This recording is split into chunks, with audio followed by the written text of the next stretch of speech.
सचिव एम्स के गुप्ता के ऊपर सामूहिक नरसंहार का आरोप लगाते हुए प्रोफेसर ओम शंकर ने एफआईआर लिखाने और आमरण अनशन पर जाने की बात कही, जिसमें डायरेक्टर ने बात करते हुए बताया कि दोनों लोगों से बात करके इस मुद्दे का हल निकाला जाएगा। मुझे आए अभी 2 महीने हुए हैं।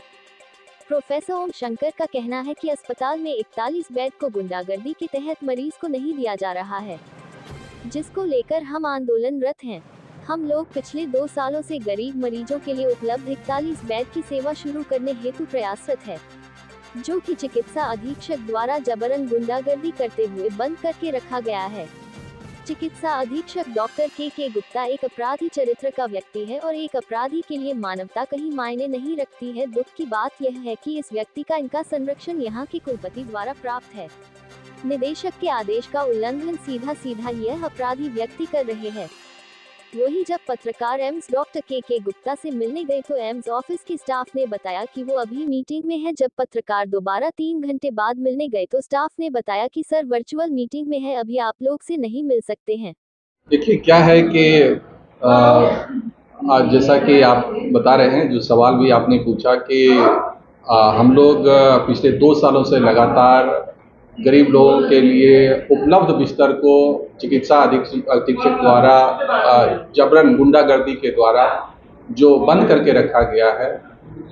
जो चिकित्सा अधीक्षक जिनका नाम डॉक्टर प्रोफेसर के गुप्ता जी है, एक अपराधी चरित्र का व्यक्ति है और एक अपराधी के लिए मानवता कहीं कोई मायने नहीं रखता। दुख की बात यह है कि ये जो अपराधी व्यक्ति है, इनको संरक्षण जो है यहाँ के कुलपति महोदय द्वारा प्राप्त। जहाँ तक आपने निदेशक साहब की बात की, तो निदेशक साहब जो है उनके आदेश का उल्लंघन सीधा ये अपराधी व्यक्ति कर रहे हैं और इनको इसके लिए सह जो है यहाँ के जो कुलपति महोदय हैं वो दे रहे हैं।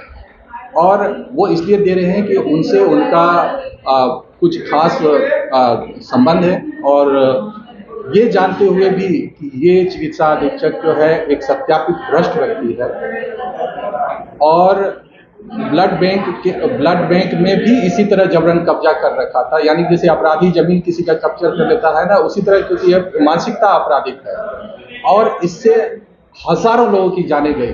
तो ये तो सामूहिक नरसंहार करा रहा है, इससे बड़ा अपराधी कौन हो सकता है? वो भी उस गरीब निरीह और सोचिए कि मानवता को तार-तार करने वाला ये व्यक्ति जो है महावना की बगिया में चिकित्सा अधीक्षक बना हुआ लगातार 2 साल से कुलपति महोदय को ये अवगत कराते हुए कि एक अपराधी चरित्र का व्यक्ति है, पहले भी ये काम ब्लड बैंक में कर चुका है, जहां से इनको भगा दिया गया था। वो व्यक्ति को आपने फिर से प्रमोट करके चिकित्सा अधीक्षक बनाकर रखा है। आखिर खूबी क्या है इसका? आपको क्या ये दे रहे हैं कि एक अपराधी को आप प्रोटेक्ट कर रहे हैं? एक अपराधी की जगह जेल होती है और मैं इनको जेल ही भिजवा कर छोड़ूंगा।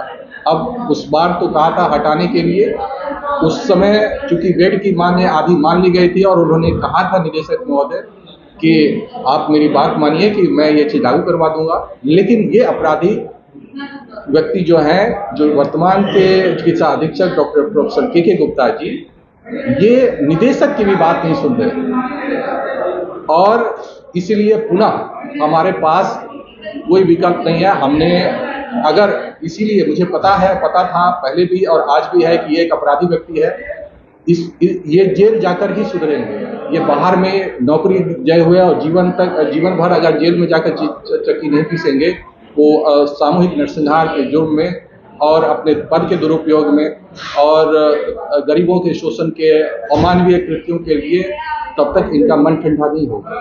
और इसीलिए हमें पता था कि अपराधी है। हमने आंदोलन खत्म नहीं किया था, हमने आंदोलन को सिर्फ स्थगित किया था और पुनः अगले कुछ दिनों में फिर से प्लान कर रहा हूं, क्योंकि एक लेटर मैंने लिखा है।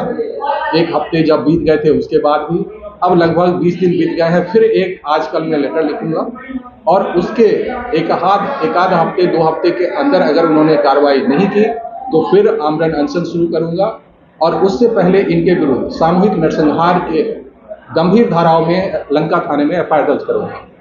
और बड़े मजेदार बात यह है कि जिसको बंद कर रखा है ये मोदी जी ने बनवाया है, गरीब लोगों के लिए बनवाया है और मोदी जी को उनके ही संसदीय क्षेत्र में अगले चुनाव में हरवाने के लिए ये व्यक्ति कुलपति महोदय और चिकित्सा अधीक्षक प्रोफेसर के गुप्ता दोनों मिलकर उनको हरवाने की और उनको बदनाम करने की कोशिश में लगे हैं। ये भी मैं प्रधानमंत्री जी तक आप लोग के द्वारा पहुंचाना चाहता हूं कि आपके जो लोग हैं जो आपको किस तरह से बनारस हिंदू यूनिवर्सिटी में बैठ के आपको बदनाम कर रहे हैं, इसलिए इनको दोनों को ही तुरंत प्रभाव से इस विश्वविद्यालय से हटाएं, वरना ये आपको अगले चुनाव में बहुत ज़्यादा नुकसान पहुंचाएंगे। दोनों व्यक्ति, आम जनता जिनकी जानी जा रही है, वो बेड खाली रखते हुए, बेड खाली क्या होता है कि जब ग्रांट्स लेना होता है तो वो सारे बेड दिखाते हैं सरकार को और उस पर ग्रांट्स ले लेते हैं। और ऐसा नहीं कि सिर्फ हृदय विभाग के बेड को बंद करके रखा है इन्होंने ताला, कई सारे ऑपरेशन थिएटर में ताला लगा कर रखा है, कई सारे और भी विभाग के बेड को बंद करके रखा है। वो लोग डर से इनके नहीं बोल रहे हैं, इतना ज्यादा जैसे वो होते हैं ना अपराधी, जिससे जो कि डराता धमकाता है। इस विश्वविद्यालय के समझिए नर्सिंग कैंपस में कभी भी क्रॉस करते थे तो आपको लगता था कि यहाँ पर ठंड है, शीतलता आपको प्रदान होती थी। उन पेड़ों को कटवा कर बेच रहे हैं। और भाई आप 1000 करोड़ सरकार दे रही है, हर साल फंड दे रही है, पेड़ क्यों कटवा रहे हो भाई? पेड़ ने आपको क्या बिगाड़ा? ये महामना की बगिया को पूर्ण रूप से ध्वस्त कर बर्बाद करने के लिए बैठे हुए हैं कुलपति जी और चिकित्सा अधीक्षक महोदय के बीच, और इन दोनों के बीच में पिस रहे निदेशक महोदय। और ये दोनों निदेशक साहब को कोई भी वित्तीय अधिकार नहीं दिया चिकित्सा कुलपति महोदय ने, और सीधे शॉर्ट सर्किट करके उनको वित्तीय अधिकार जो है सीधे चिकित्सा अधीक्षक को दिया है। और जितने भी आपराधिक लेन देन हो रहा है उस सब में एक दोनों से शामिल है। कुलपति महोदय भ्रष्टाचार को समर्थन देते हैं, इसका मेरे पास अलग दूसरा भी सबूत है कि हमारे पूर्व के जो विभागाध्यक्ष थे उन्होंने जांच कुछ खरीद करवाई थी लगभग 2.5 करोड़ की। उस खरीद में अनियमितता पाई। मैंने जांच के लिए समिति के गठन की बात की, समिति ने रिपोर्ट दी और उस समिति ने रिपोर्ट में बताया कि हाँ इन्होंने गड़बड़ी की है। और लेकिन कुलपति महोदय ने उनको प्रोटेक्ट किया, कहा कि आप अब जो है गलत कर लिए तो कर लिए, आप सिर्फ व्यवहार अपना सुधारें। भाई वित्तीय, मैंने उनको सीबीआई जांच के लिए कहा था, उन्हें कहा व्यवहार सुधारिए। व्यवहार सुधारने से क्या वित्तीय भ्रष्टाचार खत्म हो जाएंगे? उसके लिए मैंने सीबीआई इंक्वायरी कही थी, सीबीआई इंक्वायरी क्यों नहीं किया? इसका मतलब आप एक गलत आदमी को प्रोटेक्ट कर रहे हैं। और यही नहीं बल्कि मेरी, जबकि कोई भी जो कंपनियां इन्वॉल्व थी इसमें, उसको मेरे सिग्नेचर के बगैर, यानी विभागाध्यक्ष के सिग्नेचर के बगैर कुलपति जी ने एक्स्ट्राऑर्डिनरी अपना पावर यूज करते हुए उनको पेमेंट कर दिया। यानी कि आप सीधे वित्तीय तौर पर आप इस भ्रष्टाचार में शामिल हैं, और ये साबित करता है कि आप भ्रष्टाचार करवा रहे हैं बैठ के। और ये सबके सबूत है मेरे पास और सबको लिखा है मैंने, और सही वक्त आने पर आप लोगों के समक्ष सारे सबूत मैं पेश करूंगा। सर अभी बीच में ये दोनों की संलिप्तता कुछ ज्यादा है हमारे बीसी साहब। देखिए क्या है कि सीएमओ और डिस्ट्रिक्ट मजिस्ट्रेट के पास कोई पावर नहीं है कि बनारस हिंदू यूनिवर्सिटी की किसी भी इंटरनल अपने वाले कार्य में वो हस्तक्षेप कर पाए। चूंकि ये मसला पहले से उठाते आ रहे हैं हम लोग, तो प्रधानमंत्री जी तक ये मामला पहुंचा होगा तो शायद उन्होंने इनकी जो है अनबाइस्ड जो होते हैं कि किसी से एक रिपोर्ट मांगने की कोशिश की थी उन्होंने, लेकिन वो दोनों भी इन्हीं के साथ मिले हुए थे। तो इसलिए उन्होंने रिपोर्ट दी कि भाई मैं मरीज के बेड बढ़ाने की बात कर रहा हूँ तो मैं गरीब जनता के विरुद्ध कैसे हुआ? गरीब तो वो होगा ना जो उस बेड को जबरन खाली करके ताला लगाए हुए उस पर पैसे ले रहे हैं और उसका लाभ खुद ले रहे हैं, और गरीब मरीज को उसको भर्ती नहीं दे रहे, उसकी जानी जा रही है, और 30,000-35,000 से ज्यादा मरीज जो बिस्तर खाली रहते हुए भर्ती नहीं हो पाए, और उसके विरुद्ध लड़ाई लड़ना जो है वो गलत है, या जो आदमी उसको बंद करके रखा है वो गलत है। और अगर मैं गलत था तो इस पूरे मसले को जांच करने के लिए बीएचयू के अंदर के 5 लोगों की कमेटी बनाई गई, जिसमें मैं भी एक मेंबर था और चिकित्सा अधीक्षक के भी एक आदमी थे मेंबर, और उनके जो चेयरमैन साहब थे वो वर्तमान के जो डीन साहब है वो थे। और उस कमेटी ने 3-2 से हमारे फेवर में निर्णय दिया कि डॉक्टर ओम शंकर जो कह रहे हैं वही सही है, और डॉक्टर ओम शंकर और हृदय विभाग को वो बेड मिलना चाहिए जिसको कि चिकित्सा अधीक्षक ने जबरन ताला लगा कर रखा है। और इन सब कमेटी की रिपोर्ट को नहीं माना, निदेशक महोदय के रिपोर्ट को नहीं माना, तो ये अगर गुंडागर्दी नहीं है, ये अगर अत्याचार नहीं है, ये अगर क्राइम नहीं है, और यही नहीं, एक मरीज जो है इसी में एक मरीज की मृत्यु हो गई थी बेड खाली रहते हुए, उन्होंने कंप्लेन की थी।